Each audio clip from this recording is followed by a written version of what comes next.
Knon 89.3 FM in Dallas and Fort Worth, the voice of the people. Business owners, tell KNON's listeners about your business. You can put your business or event on KNON. KNON currently has space available to run announcements for you. Tell KNON's listeners about your goods, services, nightclub, concert, or event. Help keep the voice of the people on the air while putting your information on the air. KNON's been named the #1 radio station in Dallas by both the Dallas Observer and D Magazine. Put your business with Dallas's #1 station. Call now for more information at 214-828-9500, extension 227 or extension 233. For more information, go to knon.org and click on the Run Spots on KNON page. It's a great way for your business to support community radio while letting more people know about you.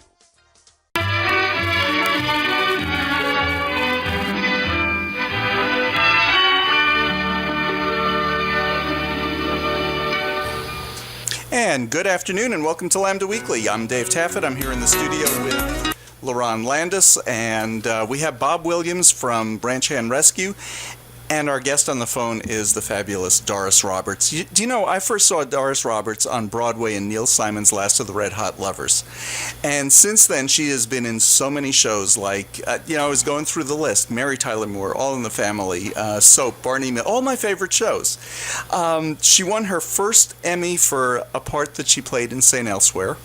That was back in the 1980s, and she was nominated 7 times and won 4 times, and also won a SAG Award for Everybody Loves Raymond.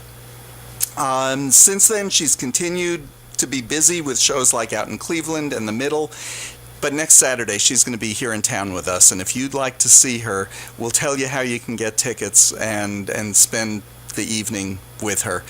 She's going to be here in Dallas for Saddle Up Hollywood Style to raise money for Ranch Hand Rescue. It's at the Hilton Garden Inn in Louisville. Bob Williams is in the studio. Doris Roberts is on the phone. Doris, are you there? Yes, I am. Well, good. Hello, Doris. Hi. It's good to talk to you. I'm looking forward to seeing you next week. Before we start talking about your amazing career, you're going to be in Dallas for a fundraiser for our friends at Ranch Hand Rescue, where they rescue abused and starving farm animals. Tell us a little bit about what you've seen that Ranch Hand Rescue does. But all children, as well as... You hear me? No, it's cutting in and out a little bit. I said they rescue children. Right. They rescue farm animals. We're going to talk more about that with Bob. These are starved animals. These are animals that have been abused, and he does amazing work, doesn't he? Yes, he does. Yeah. Now, Bob credits you with saving his life. Can you tell us about your friendship and how the two of you got together originally, and how did you save his life? Well, at a restaurant on a day. Can you hear me? That's better right now. We're just adjusting the dials a little bit. No, I wasn't doing anything. I was just talking. Yeah, can you hear us? Yep. Okay. Can you talk? Yeah, go ahead. You're on. I said we were having brunch at a restaurant on a Sunday out in California, and he said, "Oh, it's funny. There's a little tingling on my face, on the side of my nose and my cheek." And I said, "Do you want me to take you to a doctor?" He said, "No, I'm going back on Friday, and I'll see a doctor on Monday." And I didn't listen to him. I called my doctor on my cell phone. And my doctor said to me, "Get him here as fast as you can. I think he's having a stroke." So I drove as fast as I could, got him to the doctor. He's here with us, thank God. Yeah, he is. How did the two of you meet? What? I can't remember. Oh, you don't even remember. Do you remember, Bob? We met at the GLAD Awards. Oh, God, I don't even know how many years ago it was. GLAD Awards, that's it. It was a long time ago. Okay, so Doris, last year when you were here, we had lunch in Oak Lawn, and a number of people were coming over to us just to say how much they really love you and love your work. And I thought it was really sweet how polite everybody was and how they expressed their affection. But I asked you if you ever got tired of it, and you said no, and told me the story about the mother of an Iraq War soldier. Could you tell that story? Do you know the story I'm talking about? Yes, I do. Sure. I was having lunch at a little tiny coffee shop on Robertson, and a woman came up to my table. Can you hear me? Yes. And a woman came up to my table and said, "God put you here." I said, "Well, thank you very much." She said, No, I'm from Iraq, and I lost my son in the war." Yes. She said, "You, only you, no one else, made me want to live again." I would come home at night and put on the television, and you would make me laugh. I thought, wow, how wonderful. She said, "And I'll have to have an operation here." And I came here for that reason. And of all the people in America that I wanted to meet or could possibly meet, was sitting in this restaurant, this little tiny coffee shop, and you were sitting there. You said, "God put you here." Mm-hmm.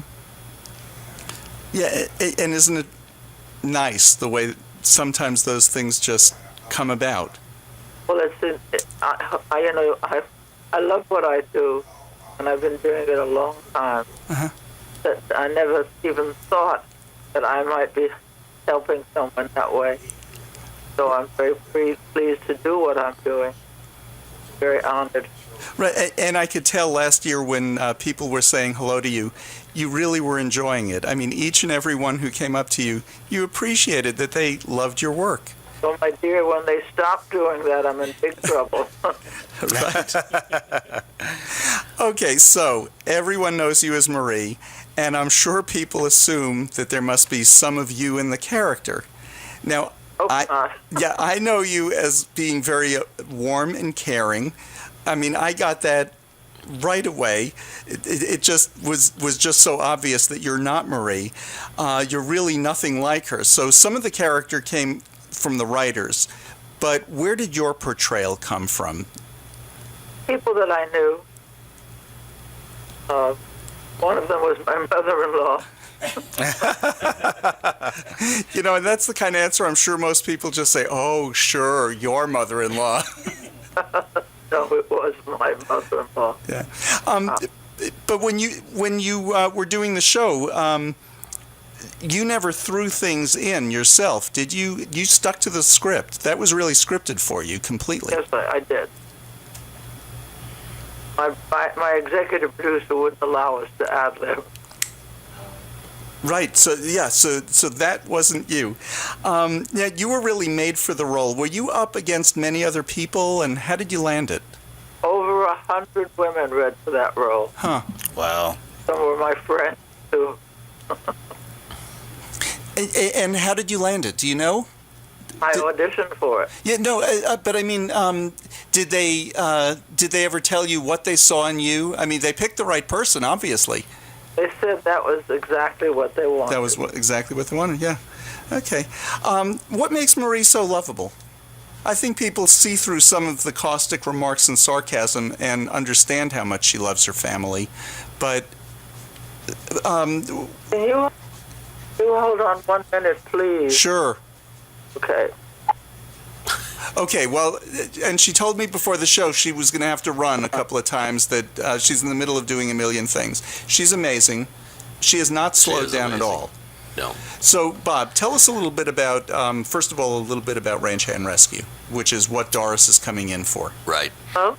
Oh, okay. You're back? Yeah. Okay. What we were talking about was what makes Marie so lovable? Because her remarks are always so caustic, but what makes her so lovable? Because everything she does is because she loves her boys that much. Yeah. Yep. She wants her boys to be happy, wants them to be successful, wants them to have a better life than she did, and she loves them. Loves them to love. People know that. Underneath all of that, motivated by all of what she does, is the love she has for her boys. Mm-hmm. I was watching a marathon of episodes yesterday, and one of the episodes that was on was the one where Robert takes Raymond in the police car, and Marie is just beside herself that he's going to get killed. And you know, that's a good example of that, because it turns out Marie worries about Robert every single day. She just can't say it. But all of a sudden, Raymond is going into the police car, and she's worried. Yeah. Marie, this is Lerone speaking. I just want to tell you, my family absolutely loves the show, and you in particular. And I have a 5-year-old daughter who loves the show. She quotes lines from it, which kind of is surprising to me that a little kid would take to the show that much. Mm-hmm. Have you heard that before from your grandchildren or any other little kids that like it? Yes, I have, and all ages seem to like it. Mm-hmm. Ages. It's so wonderful. It's now in over 170 countries in the world. Mm-hmm. Wow. That's amazing. Have you heard yourself translated into other languages then? Yes, one of two tough, I think. Do you know, and speaking of translation, one of the episodes I watched yesterday was the one where the relatives come to New York because Raymond had contacted them. And all of you are speaking Italian. Now, you and Frank were supposed to be good Italian speakers. How did you get your Italian down for that episode? Do you remember? Do you know the episode I'm talking about? Sure. Yeah. I memorized it. I was married to an Italian. Oh. Okay. There you go. Okay. So I heard the language pretty often. Oh, okay. Well, that's how. Okay, now here's my favorite story of yours. You kept only one thing from the set. You took home one thing. Yes, I did. That was my sculpture. I remember the sculpture. Oh, that was hilarious. Now, in case there's anybody listening who doesn't know what the sculpture is, do you want to tell what it is, or should I have Bob tell that? No, it's I did an abstract, I thought, and they seemed to think it was a giant. Right. Right. A house here. So you just have this in the middle of your house, huh? And yeah, I have it right off the living room. What kind of reaction do you get when people see it? They don't know what it is at first. Oh, okay. I used to love watching art. Well, anyway. Peter Boyle would stare at it and say, I don't know what it is, but I like it. Right. Marie, Everybody Loves Raymond. Doris. Everybody Loves Raymond has fallen into one of these, classic shows, kind of right up there with like All in the Family. And when you speak with the cast, they always say that there really was a real bond even off the air. Was it the same thing with the cast on this show? In what way? The same thing. Like as far as how everybody got along. Yes, we did. It was wonderful. Mm-hmm. We respected each other's talent. We got along. We were professionals. We were grown-ups. We came to work prepared and ready. We knew our lines. We just had a great time. Good. Okay, now I want to go beyond that show. The best part of Patricia Heaton's show, The Middle, was when they played off the Marie and Deborah relationship, and they had you playing Deborah Heaton's son's teacher. Yes. I thought your farewell from The Middle was classic. Can you talk about that experience a little bit? Well, I asked her if she had any more children at home that were coming to this school. She said no, and I said, great, because then I need never see your face again. And working on that show, was it similar to working on Everybody Loves Raymond? Same sort of respect and Seems like Everybody Loves Raymond. It just, as I said, we were all professionals. We were grown-ups. We came prepared. We knew our lines, and we had a great time doing it. We enjoyed each other's talent, respected each other's talent. We were so grateful to be together and in such a successful show that we were blessed. Another more recent performance of yours was on Hot in Cleveland, and they paired you with Betty White, and that show ended up being Hot in Cleveland's highest rated show ever. Well, the thing was, they gave this script in which we had a fight. Mm-hmm. We were fighting, and I got hit and went sliding around. They had another person fall on the floor and do all that, and then they told me that in the next script she would get hit. But then when it came to the next script, they never did that. So only you got hit. Only I got hit. And tell us a little bit about that cast. That seems to be a show that is working real well. Huh? Good chemistry on that set too? Yeah. Yeah. Not like Raymond. Mm-hmm. We were a family. That's what's wrong with our world today. We don't have families anymore. Mm-hmm. We don't have good families to tell us what to do and how to behave and how to help people. You know that? That's quite shocking, isn't it? It's now a world of what's in it for me, right? Rather than what can I do to help my fellow neighbors or friends or family.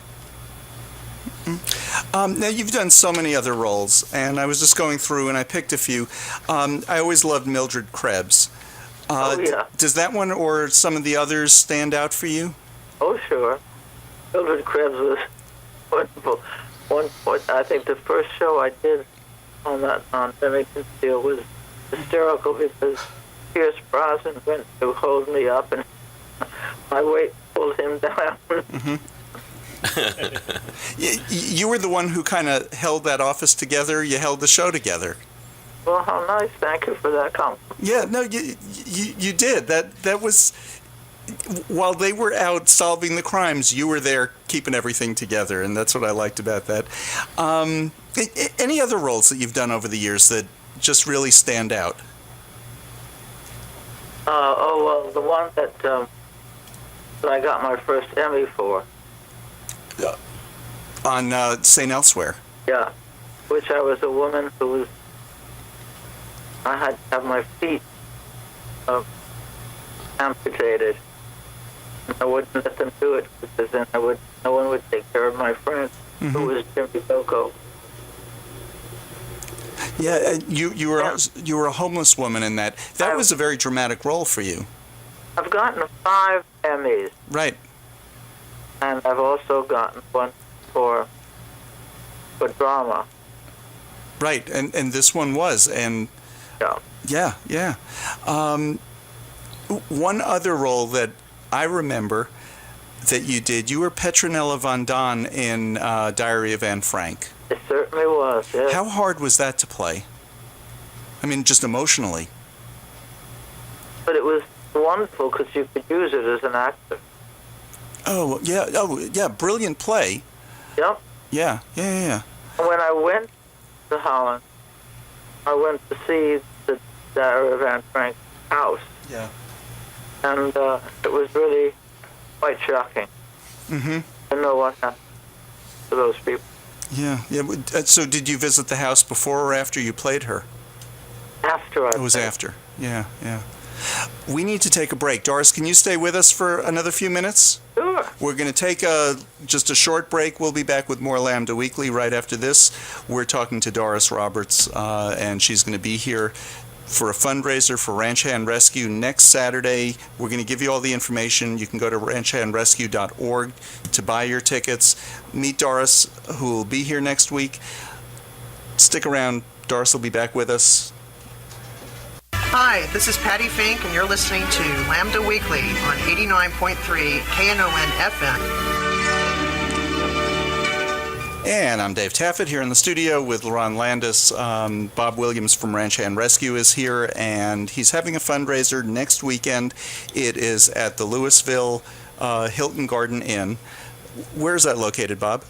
It's on the 121 bypass. Okay. Yeah. Real easy to get to right off of 35. Great.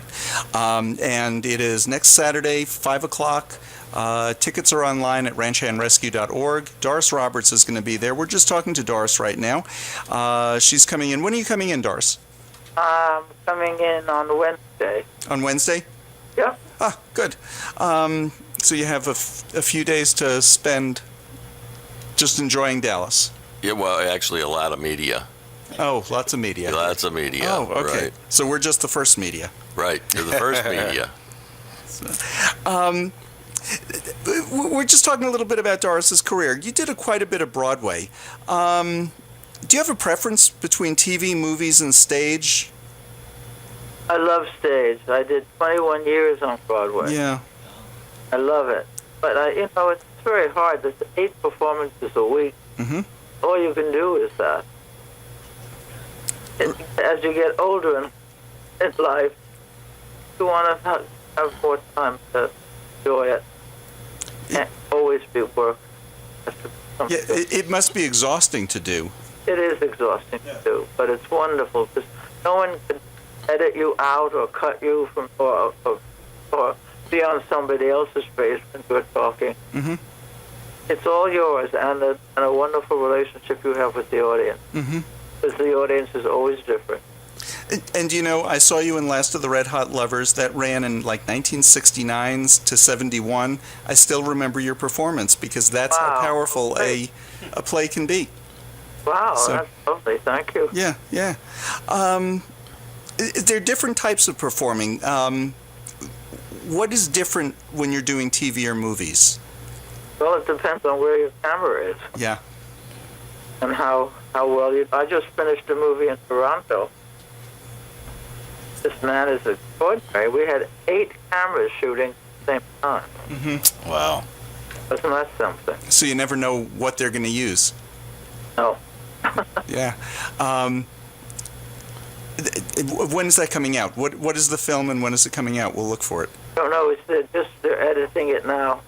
So it'll be quite some time, I would suppose. Like maybe another year. Not that long. Sometime next year. Sometime next year. Okay. Okay.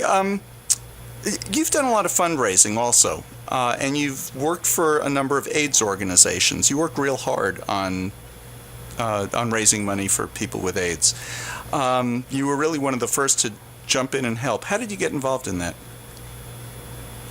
Well, unfortunately, a lot of friends in the theater were fortunate to have AIDS. Mm-hmm.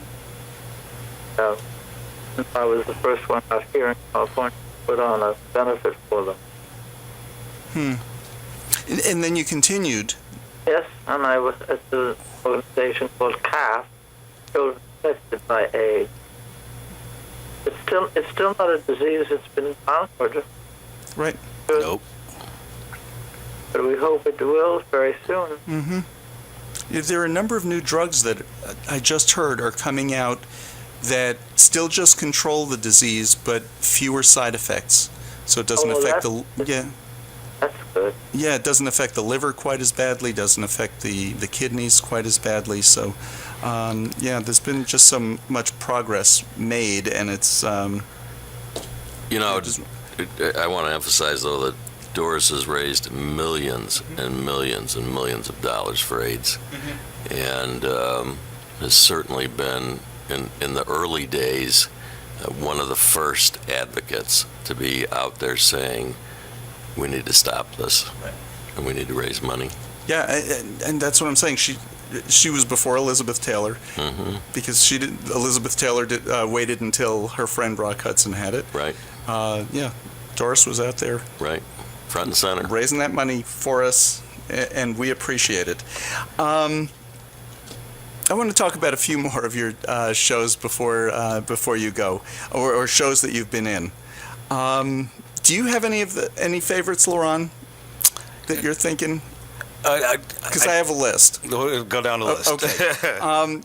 You had a role on Mary Tyler Moore. Yeah. And I've seen that over and over again. That was one of the first modern television comedies. What was it like working on that set? That was fun. And what about it made it fun? Was it, was there something? Fenimore is a charming human being. Uh-huh. A very generous and giving one.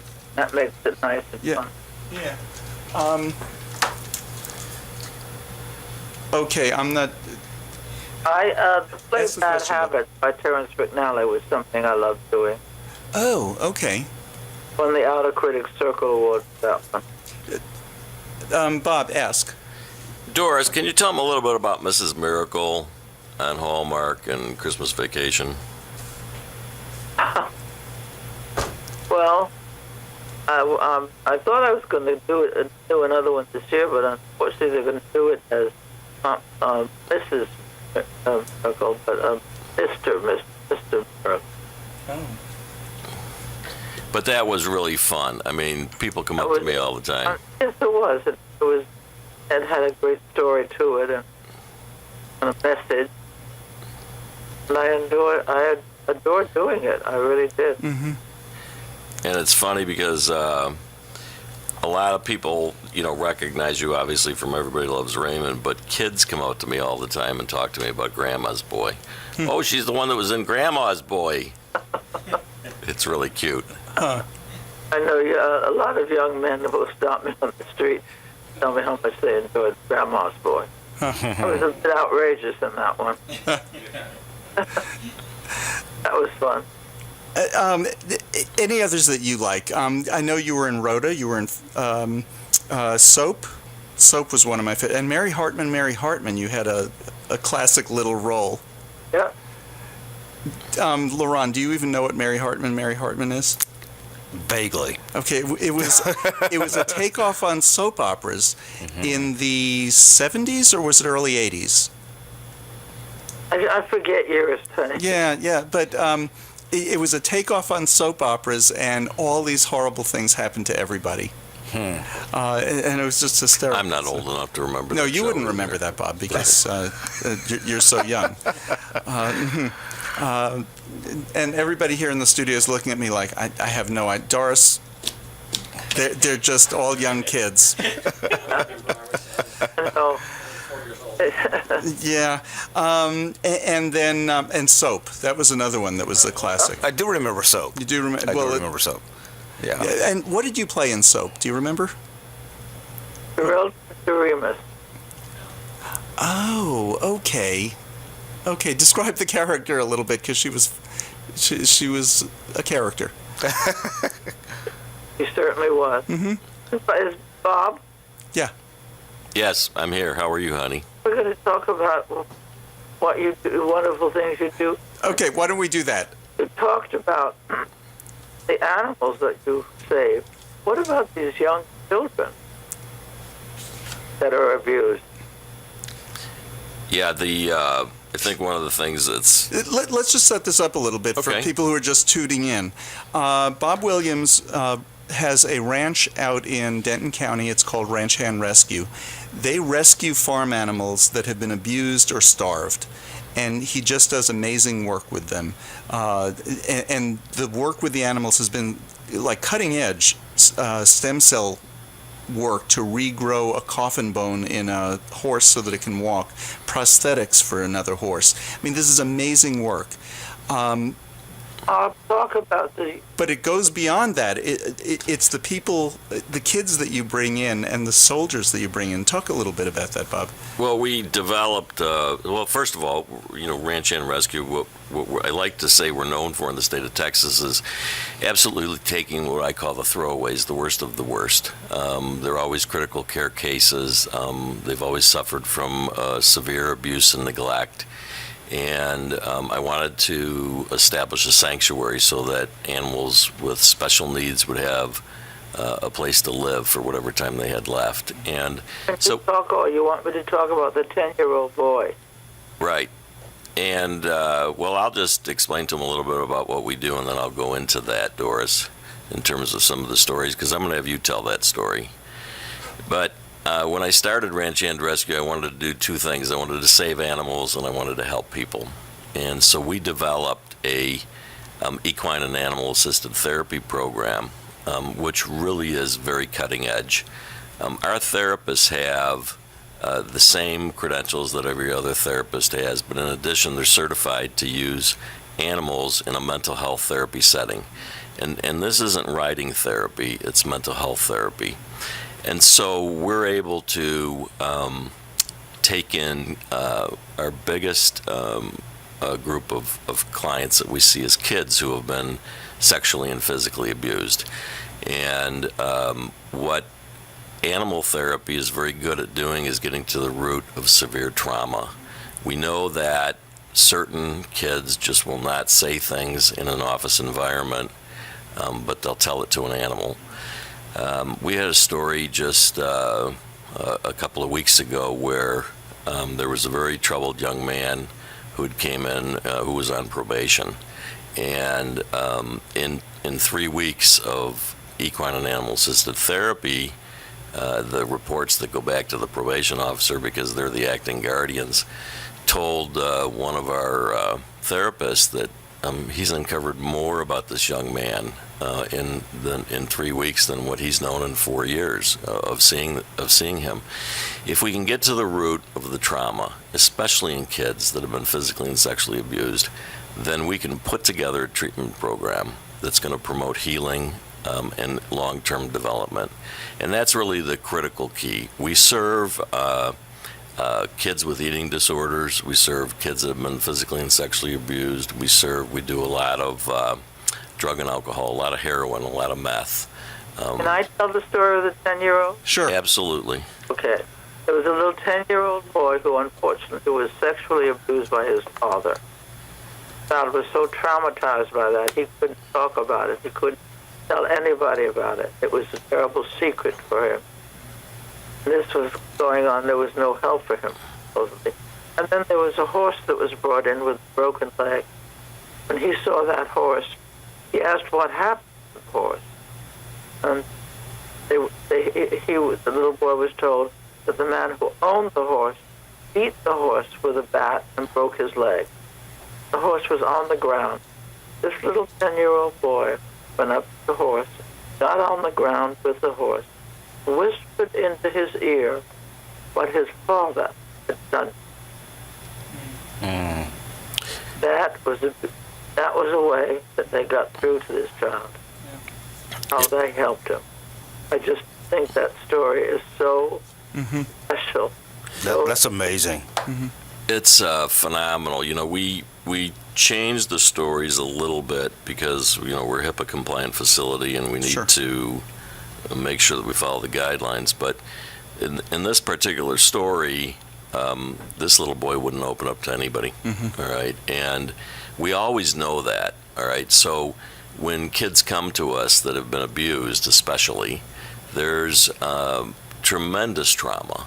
And the best way to describe it is that when they come in and they get out into the pasture, they end up forming a bond with an animal. And it could be a horse, it could be a cow, it could be a baby goat with a broken neck. And the thing about our animals is because they've all been abused and neglected, they instantly pick up with each other that, you know, there's been trauma associated. Animals give this unconditional love. And so before you know it, the kids are talking to the animals, all right, and they're telling them their stories. There's a lot of things that we can uncover in terms of using animals in mental health therapy, because you can't lie to a horse. A horse mirrors your behavior. It knows if you're upset, it knows if you're lying, it knows if you're telling the truth, it knows if you're anxious.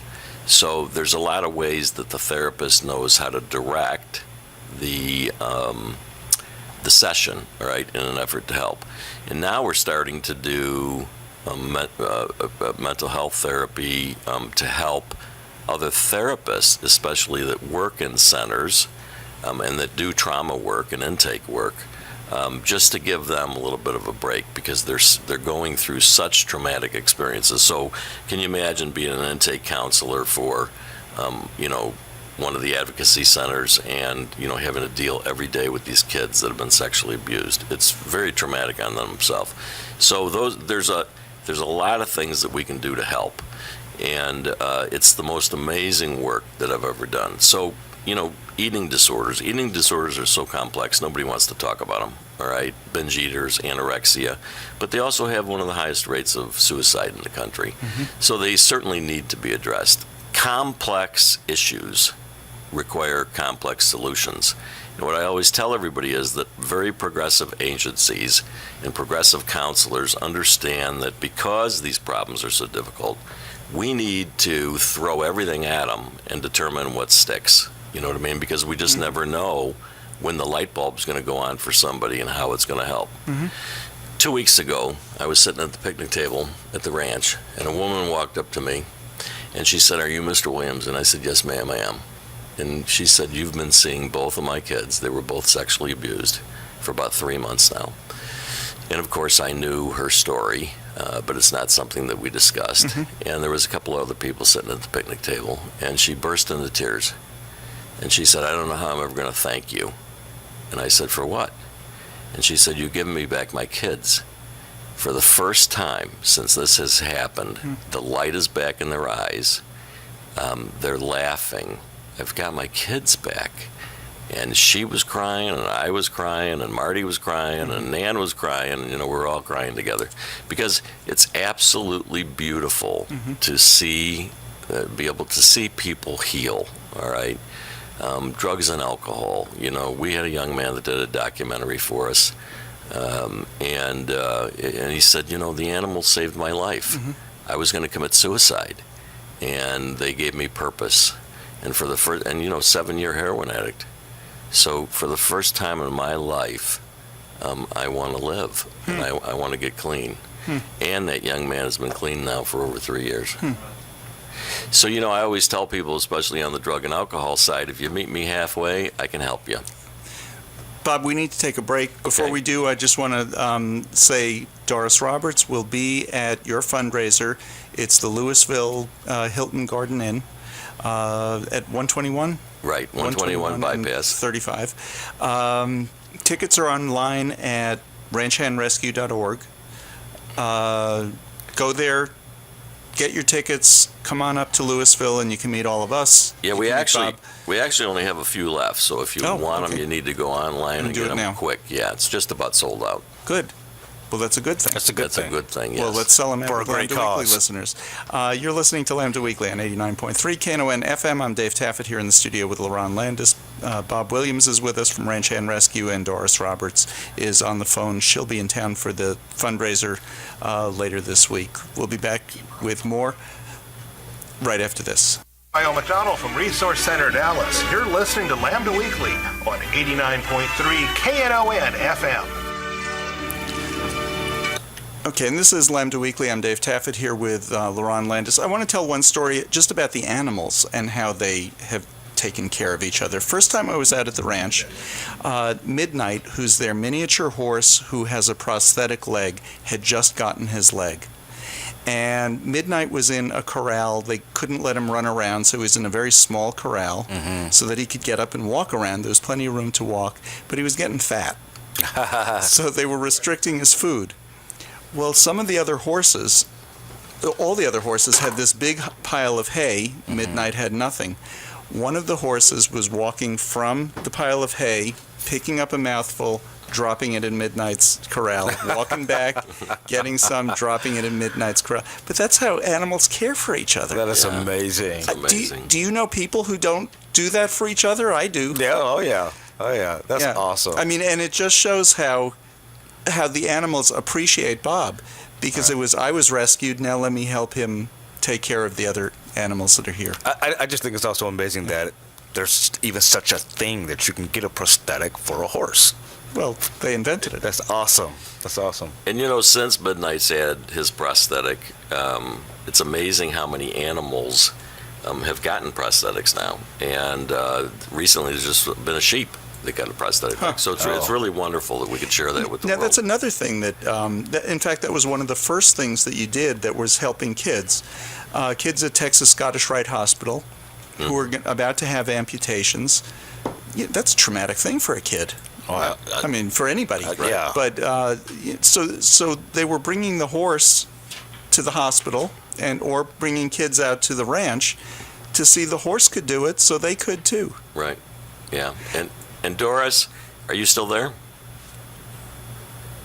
Doris, are you there? I'm here. Oh, you're there. Okay. I wanted to have you. First of all, I have to tell you that one of the most amazing things I've ever witnessed. Doris is at Ranch and Rescue all the time, is to watch her with the animals. And sometimes I have to say to her, Doris, we have to go. We've got someplace to be, and I can't get her out of the pasture.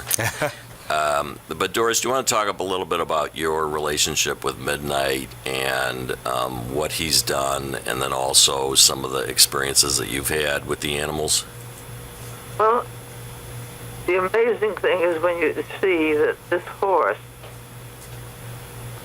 once the prosthetic leg was put on it, his leg, that unfortunately was only good for the knee, this horse pranced and danced all over the meadow. It was incredible to see.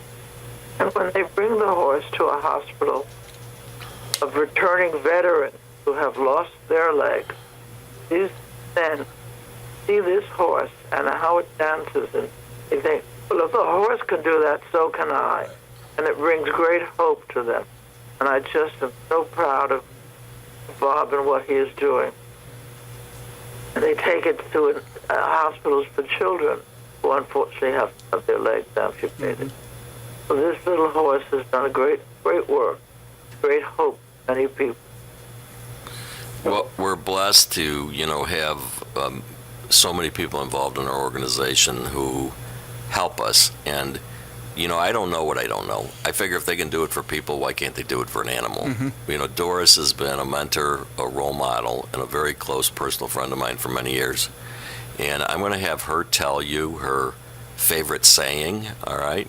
And then I'm going to tell you that I've used that and applied it. And that's one of the reasons I think that, we've been able to do some of the amazing things. Doris, you want to share with them about what you're saying that you tell everybody in your speeches and everywhere you go? You do it. I don't give in. I don't give...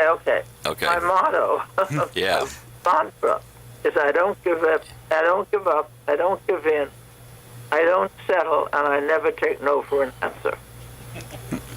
I like it. that. Yeah. Uh-huh. It's fabulous. Mm-hmm. I remember when I was a little girl and I auditioned for the Hearns Amateur Hour, which was a big department store on 14th Street in Manhattan. Mm-hmm.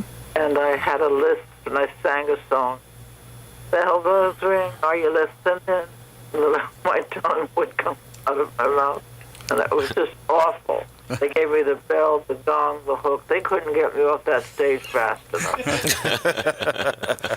And I'd go backstage, and my Uncle Willie, who took care of me and was my mentor, I said, oh, Willie, that was so terrible. He said, no, you weren't, baby. He said, we're coming back. That's my mouth. Mm-hmm. I'm coming back. And I've been that all my life. Right, You can throw me out the door, but I'm coming in the window, so watch out. Just because you didn't get it the first time doesn't mean you're not going to get it the next time. That's right. I keep after it. coming back. That's right. Still doing it. You're talking about Midnight. Also, there's one great example of how one of the kids helped the horse. Lily. Yes. The horse was having some irritation Right. around the prosthetic. Mm-hmm. And so one of the girls who volunteers there, she said, well, my daddy always puts lotion on my, that's a great story. on the stub before bed. Powder. Or powder. Yeah. And so Bob realized, oh yeah, the horse can't tell me in words that there's irritation. He was telling him in the roughness and the redness that was there. And Lily had the answer. Yeah, I mean, I think, I have a very open mind, and I always want to learn, mm-hmm. All right? And so, and I think Doris will tell you, too, that, she still takes acting classes every Saturday. I mean, it's just amazing with as successful as what she is. Mm-hmm. And so this young girl had said to me, we were having problems with chafing with the prosthetic on Midnight's leg. And she said, Bob, have you ever thought about, using powder on his leg. And I said, no, I hadn't thought about that. And she said, well, every night my daddy takes my legs off and he powders my nubs, and this powder tingles, and it helps them from the chafing standpoint, and it makes me feel really good. So we tried it, and he loves it. And we massage his leg. We change his leg 3 times a day. And so if anybody's listening from Gold Bond Powder, we could use a sponsorship and maybe some dollars for using Gold Bond on Midnight's leg, yes. Well, but there's no reason that anybody else would have known this before, because, exactly. Again, Right. This is the first time anybody ever tried anything like this. Right. I mean, that's the kind of cutting-edge work that they do there. You had a horse, Phoenix? Phoenix, right. With the coffin bone that regrew. How's Phoenix doing? Phoenix is doing amazing. He's in foster now, and we used stem cells and implanted them with nanofiber technology. The technology was donated to us in an effort to heal a tendon without scar tissue, so that he could regrow a hoof. And it was a complete success, and he's doing absolutely amazing. And he's actually being ridden, all right, very lightly right now, just within the last couple of weeks. But he's an amazing horse. And we're about to announce something extremely huge in a couple of weeks. I can't talk about it right now, but I can tell you that it involves Spirit, the horse that was beaten with the baseball bat, on a project that we've been working with Oklahoma State University and Dr. Watson at Texas A&M, and involving his leg. And that's another procedure that's never been done before anytime anywhere in the world. After you get most of these animals rehabilitated and healthy again, do you keep them permanently, or do you adopt them back out to a different owner? The ones that have been through extreme trauma, we keep permanently, and so they'll live with us for whatever time they have left. The ones that can be, fully rehabilitated on the horse side and can be ridden, or as some people call them, pasture ornaments, or who just want an animal to love, we adopt them. We continue to turn over our foster family network, because our fosters are really our heroes. That's where the animals go once we get them out of critical condition and into serious condition. Most of those people end up adopting the animal or animals that they're taking care of. So we're always working on how do we get more families to help us so that we can take more animals. Hey, Doris, can you tell the story about Tiny and Daisy? And what? Can you tell the story about Tiny and Daisy the last time you were visiting? The cow and the goat with the broken neck? Oh, I just love it. It's a bull that takes care of the cow. I mean, is it a goat? Yeah, right, Daisy. Daisy. You tell it. Well, it's know it better than I do. David mentioned about how the animals, they just know, all right? And it's something, because when an animal leaves, they all come to the fence and they watch you pull out with an animal, and when you pull in with somebody new, they're just all there to welcome them and to tell them, it's going to be okay. Oh, I saw that. You had, one time I was there, you had a horse that was in quarantine. Right. And the horse was just in the next pasture, but fenced off. And rather than scare the horse, all the other horses, and some of the other animals too, just went up to this horse one at a time. Right. Because too many of them, this horse, had blinders on and couldn't see well. They didn't want to scare him, and they knew. Right. They just know. Yeah. And so we got this little baby goat in with a broken neck, and we don't really know how it happened, whether the goat was roped or what happened, but the bull, Tiny, it was actually a steer, decided that he was going to protect her, and so he would just nuzzle over her, and he wouldn't let anybody near her, and he would lick her neck, and it was just the most adorable thing to watch. Just really amazing. But it's also, animals sense kindness and compassion, all right? It's like when you visited. I mean, you Al. had everybody coming up to you. Al is still there? Al's still there, good. yeah. And Al's a llama. He's Al's a llama who fell in love with David, and they all did, And I've got a picture of David right in the center with about 25 animals, and he's right in the middle around you. All right, they all were coming up for some attention and some pets. It was Al was in every picture I took. And every time Al likes attention. Al was behind me, and every time I turned around and looked at Al, he'd look in the other direction like, "No, I'm not following you." He follows me everywhere. Right. Too funny. I love that animal. If I were adopting one, that's the one that I'd have to adopt. Yeah, absolutely. Yeah. And hey, if you got just a second, I want to tell you, Doris did another video for us that we hope to launch in the next week or so, but it's actually a bullying video. And I think that for those listening, especially on the GLBT front, that this is a big problem, and it's something that certainly needs to be addressed. And so I'm really proud of that work, and I just want to thank Doris publicly for everything that she's done for us. I love you a lot, honey. And I love you back. Thank you, dear. And I can't wait to see you. Yeah, on Wednesday I got your room already. Oh, terrific. The Doris Roberts room. I have a Doris Roberts room in my house. We don't let anybody stay in it but Doris. There's no giant vagina in it, though, is there? No, Oh, okay. no. But Sculpture. I'm thinking about taking a picture and maybe putting it on the nightstand. Okay. It'll make you feel at home.